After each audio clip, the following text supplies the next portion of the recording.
ওমা তুমি কি করছো এগুলো? এই যে মাছ ধরছি, দেখছিস না? মাছ ধরছো নাকি? হ্যাঁ। আরে তোমাকে নিচে আমি খুঁজেই পাচ্ছিলাম না। তাই?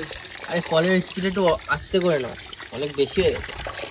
আমি মাছ হাতে তো ওই জন্য ধরতে পারছিলাম না। আস্তে করে দিই। ভালো হয়েছে তুই চলে এসেছিস। এইবার ঠিক আছে, কমপ্লিট মাছ। মাছগুলো কেটে কেটে নিতে আসলাম, আমি ভাবলাম একটু কেটে নিয়ে কাটা যাই। তো হয়ে গেছে, এখন ধোয়ার পালা। হ্যাঁ। কি রান্না হবে তাহলে? কি রান্না হবে? মাছ হবে। মাছ আর কি?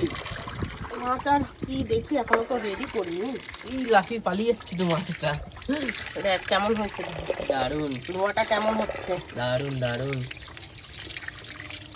একদম সাফ হয়ে গেছে। মাছ বেশ বেশি জলে ধুতে হয়, সুন্দর করে ধুতে হয় জানিস, তবে খেতেও স্বাদ হয়। আর সাথে কোনো কাজ আছে নাকি এখন?